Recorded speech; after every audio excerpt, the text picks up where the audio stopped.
Muy buenos días, un gusto saludarles en esta mañana.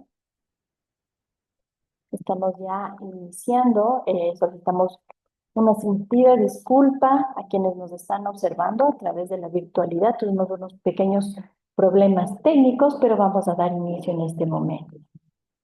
Por favor, me confirman las personas que están en el público si me pueden escuchar. Sí, sí se te escucha. Buenos días, Constitución. Muchas gracias, Ricardo, muy amable.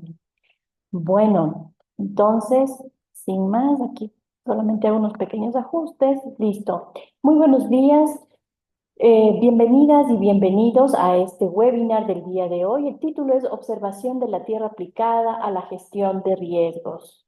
Este interesante tema que vamos a presentar en esta mañana ha sido coordinado a través de la Comisión de Geografía de la Sección Nacional del IPGH.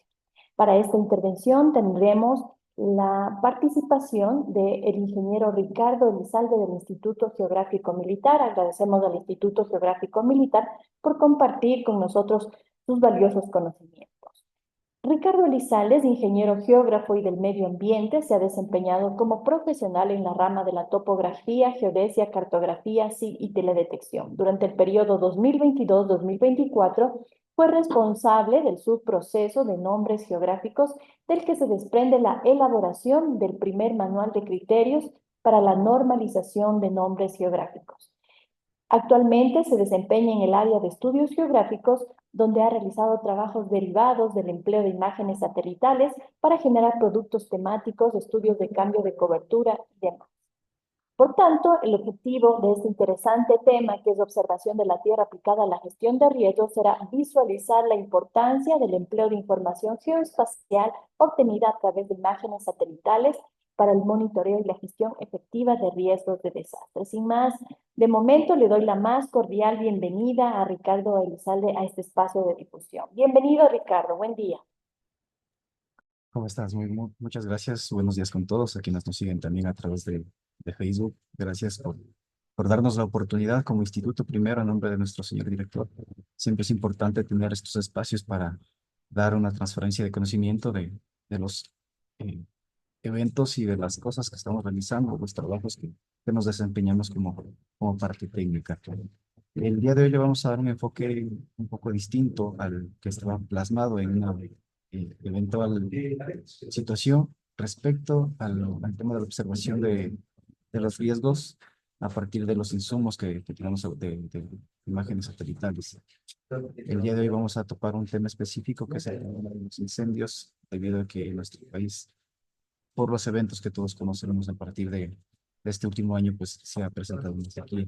Derivada de la sequía, también de las altas temperaturas, pues se han generado incendios de diversa índole. Y estos han afectado gran parte de nuestro territorio en diversos lugares.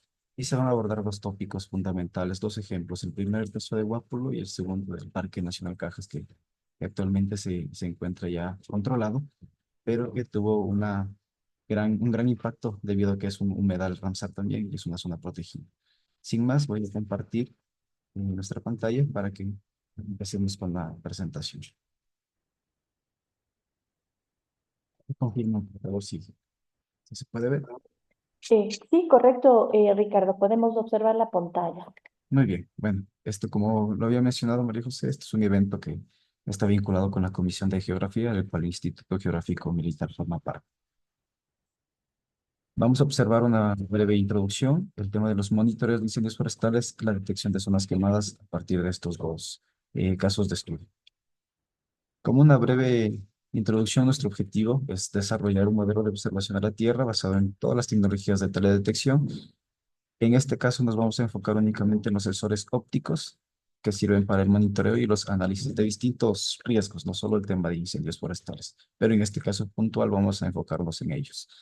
El alcance se centrará en la aplicación de imágenes satelitales para detectar y monitorear los incendios forestales, identificando áreas vulnerables y analizando la evolución temporal de los focos. Entonces, al finalizar de la presentación, vamos a observar los mapas que se han generado y vamos a acotar algunos detalles ahí. Como una breve introducción, pues nuestro país, y no solo nuestro país, sino toda la región, América Latina y el Caribe, son la segunda región más propensa a los desastres naturales en el mundo. Varios países de nuestra región han sido testigos de diversas amenazas, emergencias y desastres de diversa índole, ¿no? Ya sean naturales o antrópicos. En estos últimos años, con el advenimiento del cambio climático, pues han registrado devastadores incendios, terremotos, tsunamis, inundaciones, deslizamientos, erupciones volcánicas y sequías. De todos los que acabo de mencionar, pues nuestro país ha sido, eh, tenemos esa situación natural de que nosotros podemos albergar todo este tipo de desastres, de riesgos en nuestro espacio tan pequeño y limitado. El advenimiento de las plataformas satelitales ha sido muy importante, ya que con el lanzamiento, pues las capacidades de resolución han sido extraordinariamente altas. Un ejemplo de ello es la constelación SkySat de Planet, que tiene una resolución de 50 centímetros y una periodo de revisita de hasta 10 veces por día. O, en su caso, el nuevo constelación Pelican, que igual tiene 30 centímetros de resolución y una revisita de entre 12 y 30 veces por día. Esto nos indica que es crucial, pues, primero, toda la precisión, la alta resolución y la temporalidad, el periodo de revisita, va a ser muy importante para que nosotros tengamos información, sobre todo en el enfoque que es el manejo de desastres en tiempo real.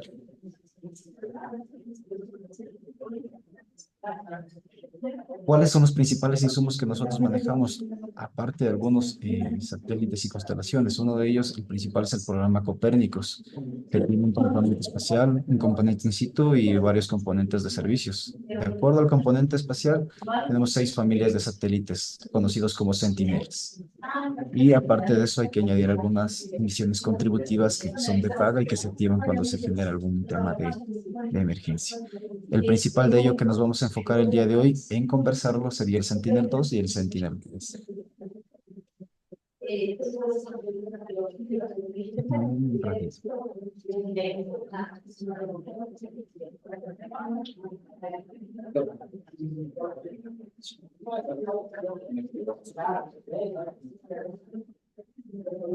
Mil disculpas. Respecto a al tema de los satélites, pues siempre se vincula con el índole del espectro electromagnético. Nuestros sensores ópticos, que es lo que nos vamos a centrar el día de hoy, pues usan zonas del infrarrojo al visible y miden la luz del sol dispersada, que funcionan únicamente durante el día.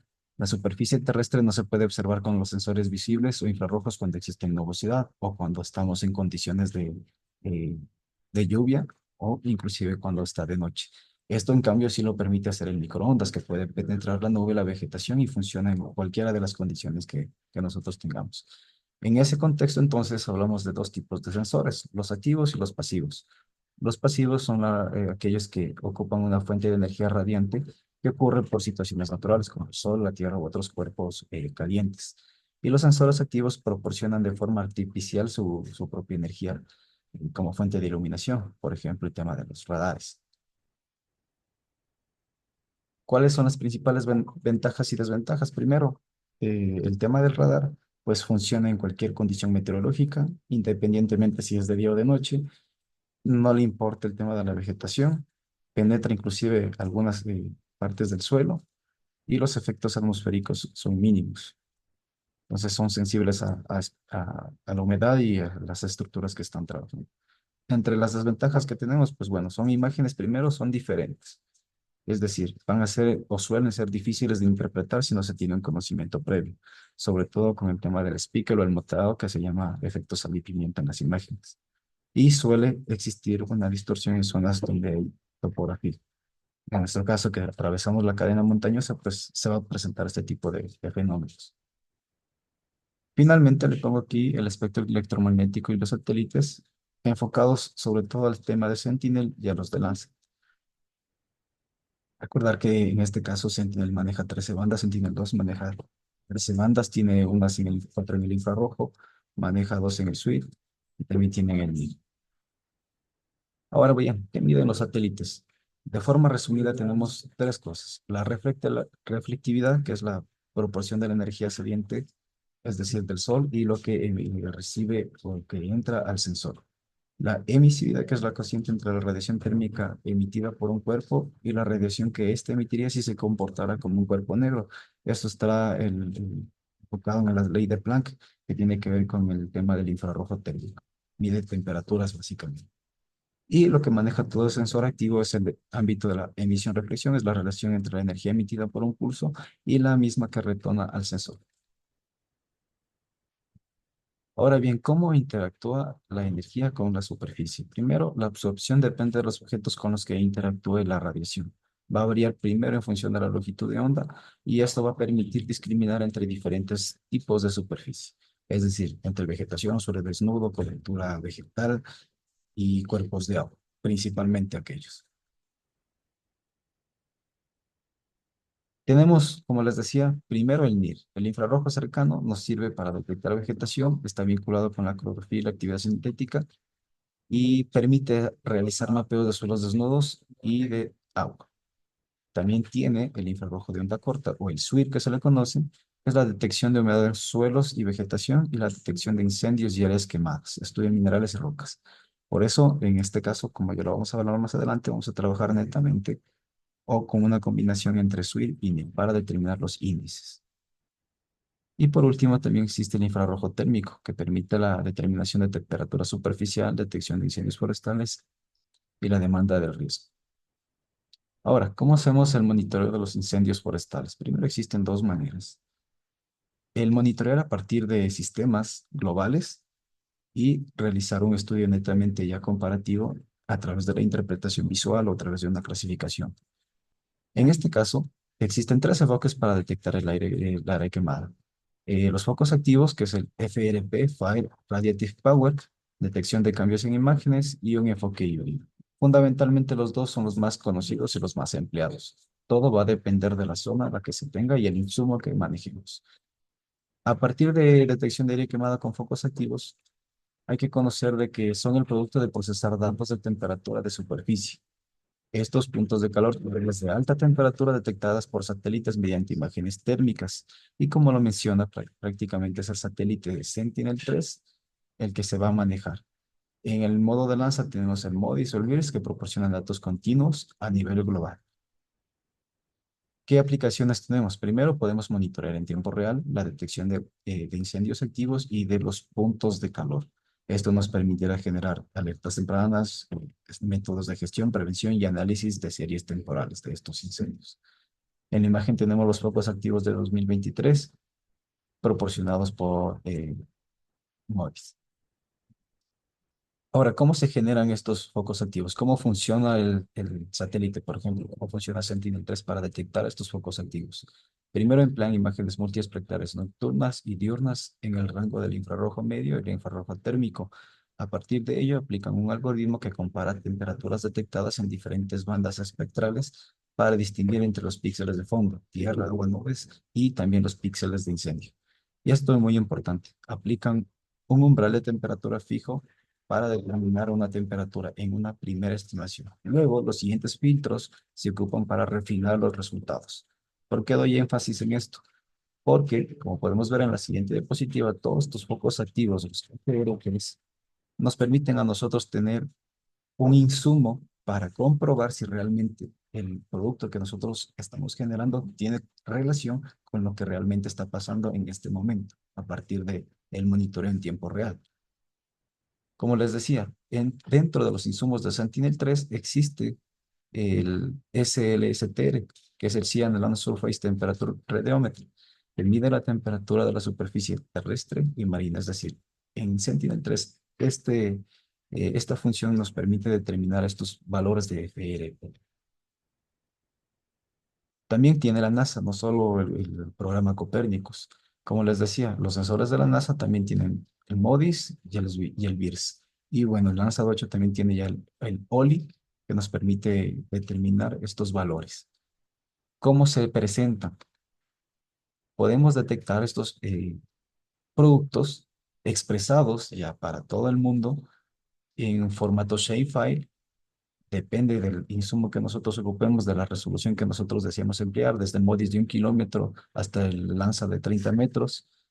Y se tiene inclusive para 24 horas, 48 horas y 7 días. Entonces, si ustedes están realizando, por ejemplo, un mapa de incendios y quieren revisar si realmente las zonas de calor que ustedes detectaron en el trabajo tiene correlación con lo que está sucediendo realmente, pues se descargan estos archivos y este es un formato tipo punto en donde ustedes pueden revisar y realmente van a coincidir las zonas de calor o los FLPs que están activos para esa zona de estudio. Aquí hemos detectado, por ejemplo, tenemos el acceso a los productos de la NASA que tiene films en donde está la zona que ustedes visualizan de cajas. Componentes de alerta temprana y de seguimiento también, aparte del FILMS, que es de la NASA, tenemos el de Copérnicos, que se llama GEWIS. Es el Sistema Mundial de Información sobre Incendios Forestales y es una iniciativa conjunta entre el Grupo GEO y el programa Copérnicos. Se da realce aquí a esto, porque como país nosotros también formamos parte del Grupo GEO con la sección regional de Emergeo. ¿Cuál es el objetivo de HIWIS? Reunir todas las fuentes de información existentes a nivel regional y nacional para ofrecer una visión integral de los incendios y sus efectos a nivel mundial. Y entonces, ¿qué nos permite? ¿O qué servicios nos ofrece? Límites de países, asentamientos humanos, áreas protegidas, coberturas de suelo y los pronósticos de peligro de incendio, de rayos inclusive, y también los incendios activos y de área quemada. Inclusive, a partir de los incendios nos permite detectar las emisiones, ya sea de CO2, SO2, partículas y aerosoles. En el ejemplo puesto aquí, como se veía para el 16 y 20 de noviembre, el incendio que estaba aconteciendo en el Cajas. Por último, y con esto termino la parte introductoria para entrar a los casos de estudio.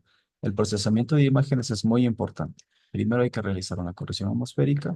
Depende del nivel del insumo que tengamos. Sentinel-2 ya tiene esto realizado, pero en el caso de que se requiera, pues sí es importante hacer una corrección atmosférica y una corrección topográfica. ¿Qué se refiere? Nada más que la corrección atmosférica va a eliminar los efectos de dispersión y absorción de la atmósfera para obtener la reflectancia de la superficie. Y la corrección topográfica pues permite eliminar los efectos de la topografía del terreno y los sombreados o las iluminaciones desiguales. Pues en la imagen de abajo se observa el procesamiento de una imagen Sentinel ya realizada la corrección topográfica y la atmosférica. Entonces, ¿qué es muy importante? Primero, en la corrección atmosférica va a quitar la radiometría de los objetos y es necesaria sobre todo cuando vamos a realizar análisis multitemporales, que es el caso de estudio que tenemos, y va a proporcionar información sobre la localización de nubes. Esto, tema de las nubes, va a ser muy importante, más adelante lo voy a explicar, pero es muy importante detectar en dónde se encuentran las nubes para ver las fuentes de error. Y finalmente, la corrección topográfica, pues, equilibra los valores de reflectividad entre las laderas. Recordar que los incendios suelen darse en zonas donde existe alta pendiente, en donde las condiciones inclusive del viento pues les favorecen para que se propaguen de mejor manera. Por último, ¿cómo percibe nuestro ojo humano los colores? Pues funcionan como pequeños satélites. Perciben tres bandas principales, que es el RGB, el rojo, el verde y el azul, y estas tres bandas se combinan para generar toda la gama de colores que nosotros vemos. Entonces, tenemos los métodos de color aditivos, que son los colores que se combinan para crear más luz, y es la forma en la que trabajan, aparte de los satélites, eh, elementos como las computadoras y los televisores. Y existe también el otro método sustractivo, en donde los colores se restan de la luz blanca para crear otros colores. Esto suele utilizarse para los métodos de impresión. Por ejemplo, aquí tenemos cómo es capaz de ver el ojo humano en otras longitudes de onda. Aquí vemos una imagen en color natural. Si la cambiamos al RGB, pues vamos a observar que inclusive puede verse en la banda del infrarrojo, se va a ver la vegetación en colores rojizos. Y ahora sí, tenemos nuestro caso puntual. El primero es el de Guápulo, que se desarrolló dentro de la dirección geográfica en el área de estudios geográficos y de innovación geográfica también. Lo realizó un colega en el cual partió desde algunos insumos para obtener las zonas quemadas a partir de una metodología específica, que es el tema de las firmas espectrales. Ustedes están observando en la pantalla, en la parte de arriba, cómo era originalmente, fue tomada de Google Earth, y en la parte de abajo, la grande, cómo quedó después de los incendios ocurridos durante el mes de septiembre. ¿Qué metodología se ocupó? el tema de la firma espectral, que es una composición, una composición RGB no es capaz de mostrar toda la información de una imagen multiespectral. Para ello, se ocupa el tema de las firmas espectrales que tienen los patrones características de los objetos y ve cómo estos se reflejan, absorben o emiten en la superficie terrestre. Emiten radiación electromagnética a diferentes longitudes de onda y cada tipo de material va a tener una firma espectral única, lo que permite identificarlo en imágenes satelitales. Aquí tenemos, por ejemplo, las firmas espectrales tanto para coberturas como la nieve, la vegetación, los suelos desnudos o desiertos, e inclusive, ya siendo más específico, se puede llegar a detectar las firmas espectrales de una planta, por ejemplo, en todas sus etapas de crecimiento. ¿Cuáles son las relaciones de las firmas espectrales con los compuestos RGB? Pues lo que estamos observando. Cuando existe una vegetación, pues va a variar el porcentaje de reflectividad, va a ser bajo. Lo mismo va a suceder cuando tiene el agua. Pero ¿qué pasa en cambio cuando existe una relación con la nieve? El porcentaje de reflectividad va a aumentar, tiende a aumentar, y lógicamente cuando se trabaja con el ámbito de las vegetaciones, que se llama una combinación de falso color, pues el NIR, que es el infrarrojo cercano, pues va a tender a subir su porcentaje de reflectividad, lo que genera que la imagen se vea en colores rojos. ¿Qué pasa ahora cuando está quemado? Sucede lo mismo. Cuando nosotros tenemos una imagen normal, pues sabemos que el porcentaje de reflectividad va a ser en condiciones normales, pero cuando detecta zonas quemadas, tienden a elevarse, sobre todo el ámbito del NIR, que es el del infrarrojo cercano, que detecta estos cambios. Lo mismo sucede con el SWIR. El NIR y el SWIR son las bandas que nos permiten hacer las combinaciones para detectar los índices y a partir de ellos detectar las zonas que están quemadas. Como producto, lo que obtuvimos a partir de las firmas espectrales, lo que se realizó es obtener dos imágenes, una del preincendio y otra de durante el incendio, que se hizo. Esto fue un proyecto de cartografía de pronta respuesta, entonces se lo hizo durante el momento en que se encontraba en el incendio ejecutándose y se observa una gran variación en las firmas espectrales respecto al, sobre todo al ámbito de la vegetación. Como ustedes observan, el agua no cambia, el suelo desnudo no cambia, pero el bosque sí cambia bastante, y sobre todo el tema de la vegetación. Por último, tenemos el caso que nos encontramos en ejecución, que es el incendio del Parque Nacional Cajas. Ustedes observan esta imagen en la parte izquierda, que es el insumo de Sentinel-2. Lo primerito que encontramos primero es una imagen que tiene gran capacidad de nubosidad, cubre más del 30% de la superficie que engloba el SWOT de la imagen. Y en la parte derecha tenemos ya la parte del corte de estudio. Justamente el corte de estudio que ustedes observan deja un halo medio blanquecino hacia la izquierda, que se refiere al humo que está generándose producto de los incendios. Y en la parte de abajo se observa una imagen en blanco y negro que es el producto de la nubosidad. Es el archivo SLC que se refiere a la nubosidad. Este archivo SLC se llama Scene Classification Layer. Es una banda que tienen los Sentinel-2 y utiliza información espectral para identificar diferentes elementos, como por ejemplo radiación, agua, nubes, sombras, entre otros. Y esto es muy importante porque en el caso anterior se realizó a partir de el tema de firmas espectrales y en este caso lo vamos a realizar a partir de a partir de la técnica de los umbrales. ¿A qué nos referimos? Cuando tenemos gran capacidad, tenemos mayor cantidad de nubes en nuestra zona de estudio, a veces es un poco complicado realizar una clasificación supervisada, porque no nos permite identificar la nubosidad, qué es lo que hay debajo de eso.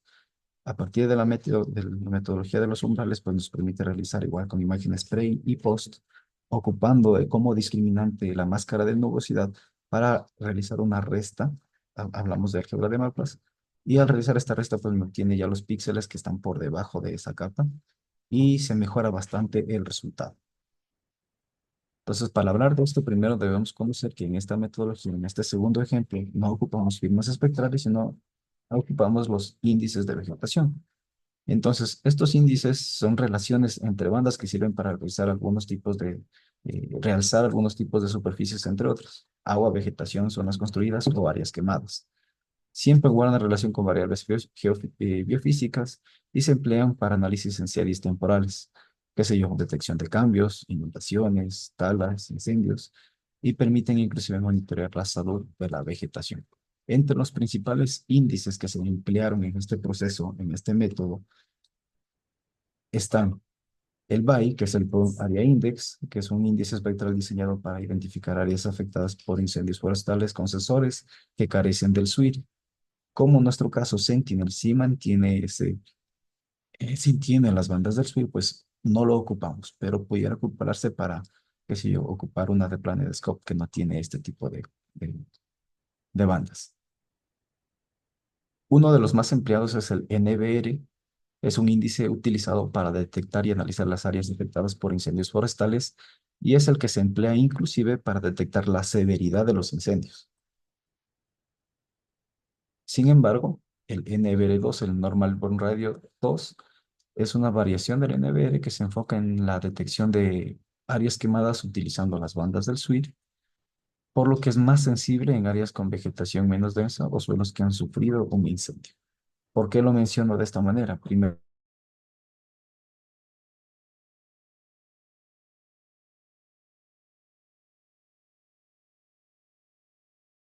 el Parque Nacional tiene más vegetaciones pequeñas, como pastizales. Entonces, es un índice que nos permite identificar muy bien en estas zonas. Inclusive si fuera en zonas con suelos desnudos, permitiría ocupar con muy buenos resultados. También existe el MIRVI, que está diseñado específicamente para detectar áreas quemadas en zonas secas y áridas. Entonces, ¿qué es lo que nosotros realizamos como metodología? Primero, hay que usar las diferencias temporales. Una técnica de análisis visual muy conocida es calcular la diferencia entre un índice de quemado antes y después del incendio. Para ello ocupamos los dos insumos, una imagen pre-incendio y otra imagen que puede ser o durante el incendio o después del incendio. Entonces, estos índices nos van a permitir detectar valores altos si no se ha quemado y tendrá valores bajos en lugares donde se ha quemado. Recordar que cercano a cero y va a ser quemado y que se eleve al cero casi cercano a uno, va a ser no quemado. ¿Cómo lo empleamos? El NBR2 tiene valores bajos cuando se haya quemado en una superficie, es de lo que les acababa de decir. Si realizamos la diferencia del post versus el pre, obtenemos un delta de ese índice, el delta NBR. Los valores bajos se relacionan con las zonas quemadas, inclusive valores negativos.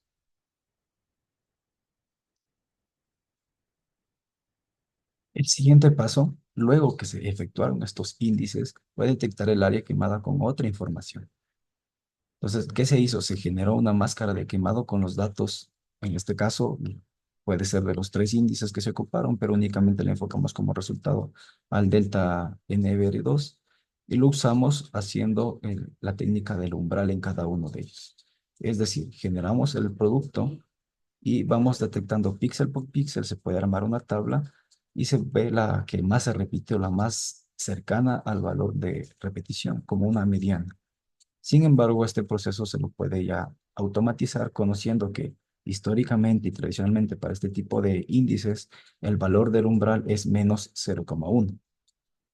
Son valores ya establecidos, inclusive ya hay fórmulas por UN-SPIDER y por la UNGS, Estados Unidos, en donde ya se detectan estos índices a partir de las técnicas que se han realizado durante varios comportamientos de incendios y se han detectado que estos umbrales son los que se repiten. Es como una media para los índices de delta de NBR, el MIRVI y el NDVI inclusive. Entonces, lo que nosotros podemos hacer es probar varios índices y umbrales y ver qué ocurre con esa área quemada. Recordar, el comportamiento de la nubosidad afecta al análisis. Entonces, lo que hacemos es guardar estas clasificaciones para posteriormente ir haciendo pruebas y vemos al que mejor se ajuste. Para trabajar el tema de las nubosidades que les comentaba, se ocupan las máscaras de SSL.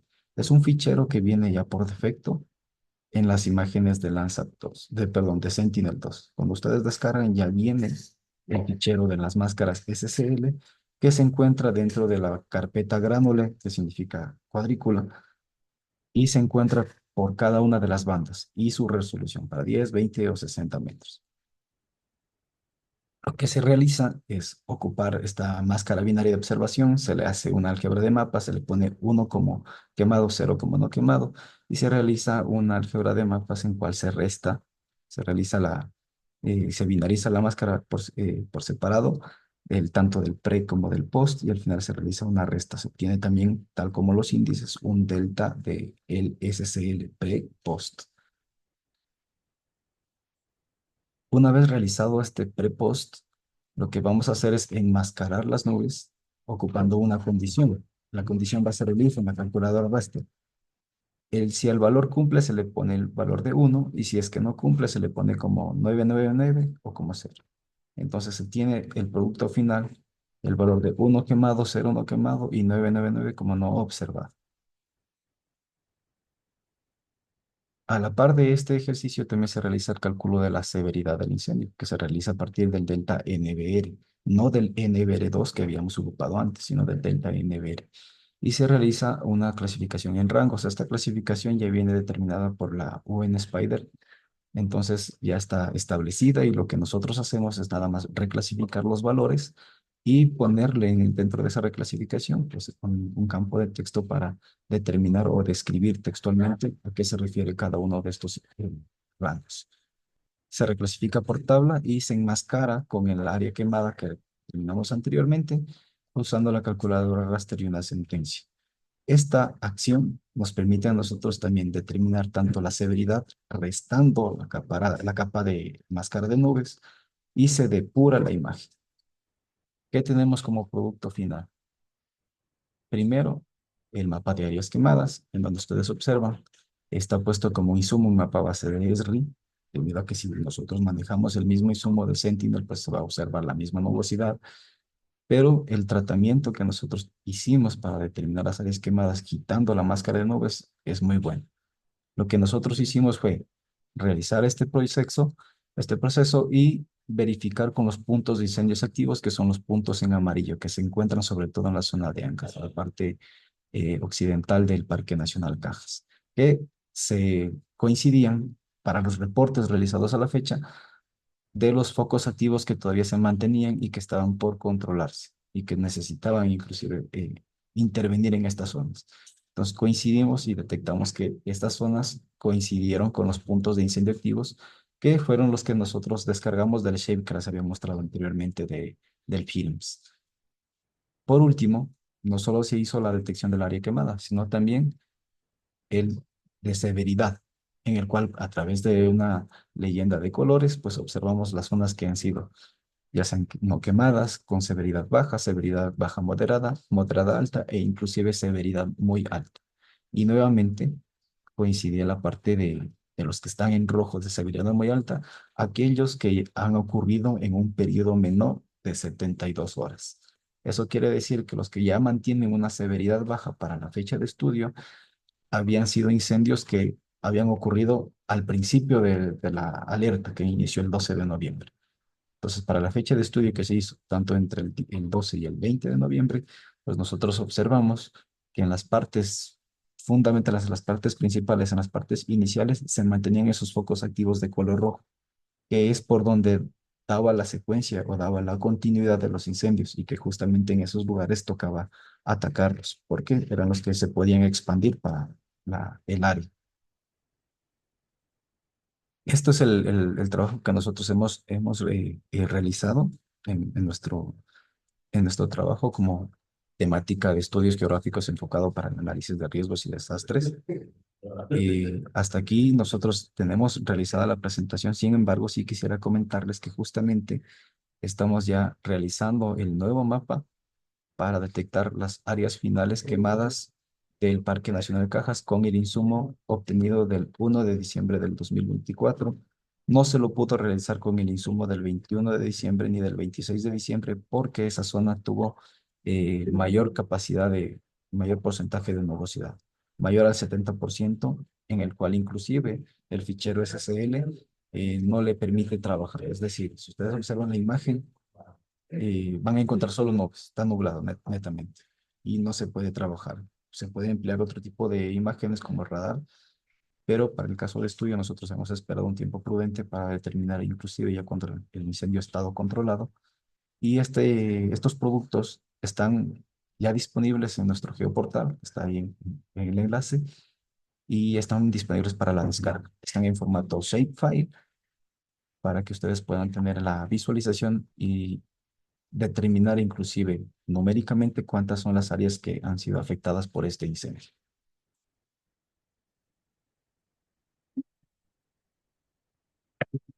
Hasta aquí mi presentación. No sé si existe alguna pregunta respecto a lo que nosotros hemos hecho.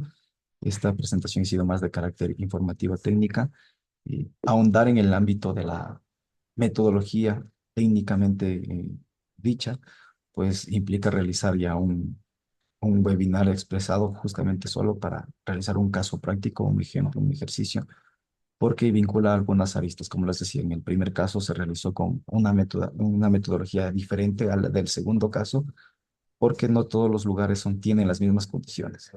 Entonces, el insumo que teníamos ahora era una imagen, una ortofoto para el caso de Guápulo, pero para el caso por el área, por la extensión de la superficie del Parque Nacional Cajas, aproximadamente 28.000 kilómetros cuadrados, pues iba a complicarse. Entonces ocupamos insumos de sensores ópticos disponibles. Muchísimas, muchísimas gracias, estimado Ricardo, por su valiosa presentación de esta mañana. Queremos agradecer a quienes nos están acompañando a través de Zoom y quienes nos acompañan también a través de Facebook. Quienes tengan inquietudes, preguntas o alguna consulta para el expositor, por favor, lo pueden realizar a través del chat o pueden levantar la mano quienes nos están acompañando en Zoom. De igual manera, quienes están en Facebook pueden realizar sus preguntas. Em, quiero comentarles que una vez que este video se haya finalizado, es decir, que este webinar haya finalizado, nosotros subiremos a nuestra plataforma de YouTube y se quedará también el repositorio de Facebook para que ustedes lo puedan visualizar nuevamente las veces que ustedes quieran. Bueno, tenemos saludos en el chat, saludos y felicitaciones para el expositor. De momento no hay ninguna inquietud. Ricardo, antes de que pasemos a finalizar el webinar y mientras se animan a hacerte alguna pregunta, queremos consultarte si este tipo de estudios, esta metodología la podríamos utilizar en otras latitudes del continente. Claro que sí, por supuesto. De hecho, esto, como les decía en la introducción, pues es replicable en todas las zonas de América Latina y el Caribe, en donde tenemos una gran afectación por la nubosidad. Al menos en el segundo ejemplo, por la nubosidad. Es común y normal que se pueda realizar un trabajo de esta forma cuando no se tiene nubes o se tiene un poco porcentaje de nubes como insumo. Se puede utilizar una clasificación supervisada, por ejemplo, o no supervisada, dependiendo del ámbito, bueno, el objetivo del trabajo. Pero de lo que sí nosotros hemos denotado es que se puede realizar el mismo tema de detección de incendios y de áreas quemadas, al menos en estos casos, por dos metodologías diferentes. El primero con firmas espectrales y el segundo ocupando el método de umbrales cuando la cobertura de nubosidad no me permite realizar una clasificación supervisada, por ejemplo.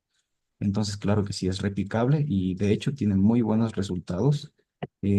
Existen insumos inclusive que nosotros podemos determinar o adoptar del fichero de descarga de las imágenes Sentinel, que quizá no las tenemos en conocimiento público, no es de normal conocimiento, pero que existe y que nos permiten inclusive desarrollar este tipo de umbrales. Muchas gracias, Ricardo. Entiendo que esto nos serviría para todo lo que es el tema de incendios forestales. ¿Serviría también para otras temáticas? Por ejemplo, para el tema de cultivos ilícitos. Por ejemplo, para ese insumo, el insumo que nosotros manejamos, por la resolución que tiene, como le digo, le va a depender mucho, se puede hacer, la metodología se ocupa, es la misma, la metodología está hecha, está descrita, se puede emplear.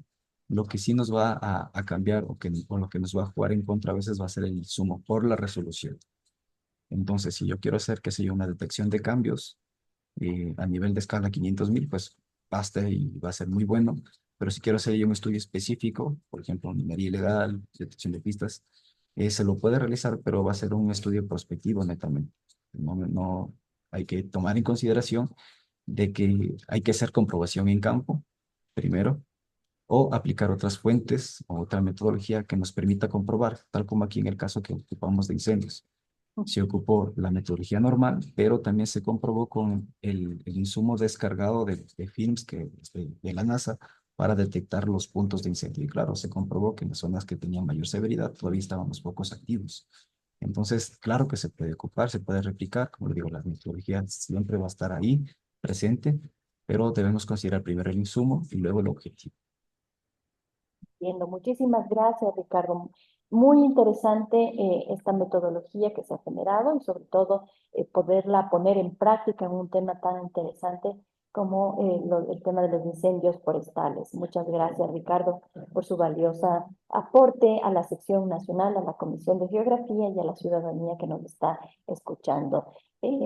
Quiero agradecerle y felicitarle a nombre de la sección nacional del Ecuador y también a quienes nos están acompañando, agradecerles por estar presentes en este webinar. Para quienes nos vean nuevamente por Facebook, invitarles a que se suscriban a nuestro canal de Facebook, a nuestro canal de YouTube, para que ustedes puedan ver este y otros eventos que realizaremos durante, bueno, ya nos queda un webinar más para finalizar el año, pero el próximo año estaremos con nuevos temas, nuevos expositores y contribuyendo a la ciudadanía con conocimiento científico. Muchísimas gracias, Ricardo. Voy a pedir a las personas que nos están acompañando a través de Zoom que enciendan sus cámaras. Vamos a hacer una captura de pantalla del webinar del día de hoy. Mientras se van conectando, Ricardo, no sé si quieres comentarnos algo ya para finalizar el webinar. Si van prendiendo sus cámaras. Claro que sí. Bueno, primero, igualmente agradecerles por la oportunidad. Siempre el instituto está predispuesto para replicar la información que nosotros estamos generando. El trabajo desarrollado ha sido muy importante, sobre todo enfocándose en el ámbito del manejo de los riesgos. Es muy importante que estas metodologías también puedan ser replicadas en otros ámbitos de estudio y la metodología, como les digo, puede ser replicable en cualquier situación. Entonces, de nuestra parte, igual, siempre que haya una nueva situación o algo nuevo, pues vamos a tratar de darlo a conocer. Toda la información que está generada está disponible en el geoportal para que sea de acceso público y que puedan ocupar estos insumos también para diferentes usos. Y eso es de nuestra parte. Igual de la Comisión de Geografía, pues siempre estamos pendientes de las situaciones que se vayan generando. Y bueno, nuevamente agradecer a nombre de nuestro señor director, pues siempre somos partícipes en este tipo de eventos. Muchísimas gracias, Ricardo. Agradecemos al Instituto Geográfico Militar por generar este conocimiento tan valioso y compartirlo con la comunidad. Bueno, encendamos por favor nuestras cámaras. Vamos a hacer una captura de pantalla del webinar del día de hoy. Invitamos a quienes están ahí a través de Zoom que enciendan sus cámaras.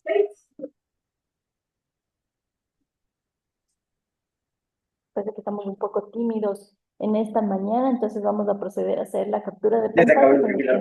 Se encuentran ahora en pantalla. Javier, te agradecemos y por favor puedes silenciar. Pura agua. Pura agua. Pues se llama Acuador. Es el mapa de Acuador. Listo. Bueno, vamos a generar la captura de pantalla, la cuenta de 3. 1, 2, 3. Muchísimas gracias. Hemos realizado una captura de pantalla del webinar del día de hoy. Les agradecemos por su valiosa asistencia. Nos vemos en la siguiente semana en el último webinar que realizaremos como sección nacional del Ecuador. Hasta pronto y muchas gracias nuevamente, Ricardo. Muchas gracias al Instituto Geográfico Militar. Un excelente día. Gracias.